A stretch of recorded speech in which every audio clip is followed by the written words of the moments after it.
সমগ্ৰ অসমবাসীক আমাৰ ৰাষ্ট্ৰীয় হস্ততাঁত দিৱস 11 সংখ্যক ৰাষ্ট্ৰীয় দিৱসৰ শুভেচ্ছা জনালোঁ। লগতে আমাৰ জানচা এথেনিক্স ক্ষুদ্ৰ উদ্যোগৰ ৪ৰ্থ বাৰ্ষিক আজি প্ৰতিষ্ঠা দিৱসো হয়।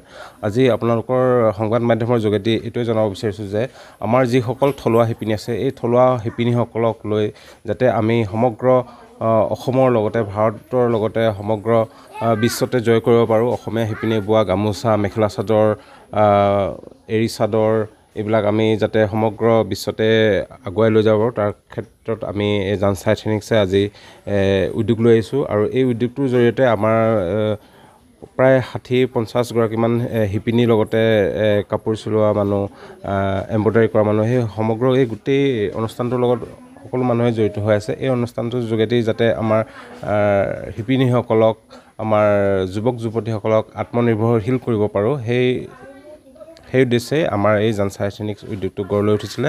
আৰু আজি এই উদ্যোগটো গঢ়া আজি 15 বছৰ হ'ল। 2013 চনত অনুষ্ঠিত হৈছিলে এই অনুষ্ঠানটো। তাৰ পাছত আমাৰ বস্ত্ৰ বোৱা কটাটো আজি 2021 চনৰ পৰা আৰম্ভ হৈ আজি 4 বছৰ হৈছে।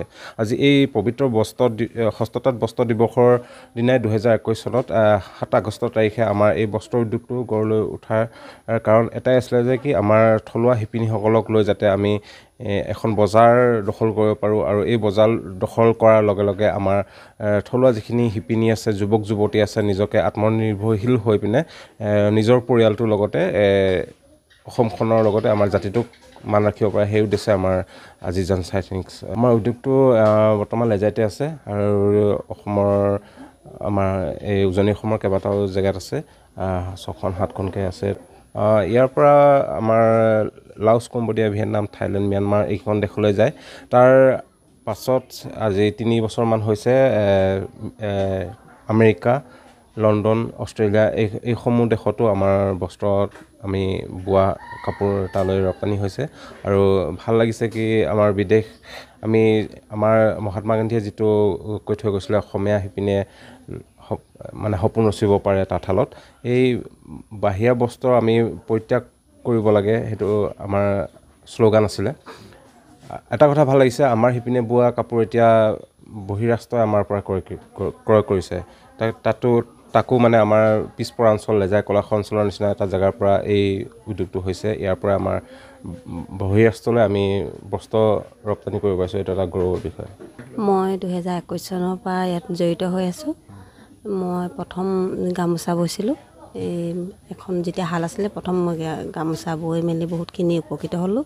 তাৰপিছত লাহেকৈ মই টচৰ লগাই দিলে, টচৰ বলোঁ, পাটৰ বলোঁ, তাৰপৰা আৰু মুগাৰো বলোঁ।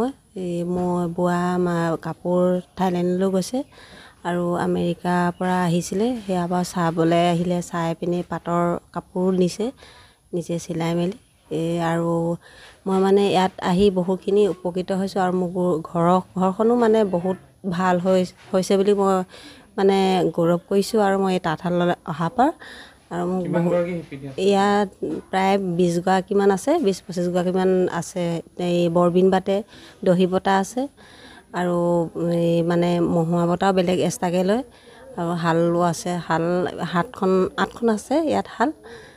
বহুতখিনি ভাল লাগে ইয়ালৈ আহিলে, দুখ ভাগৰ নাইকিয়া হৈ যায় ইয়ালৈ আহিলে।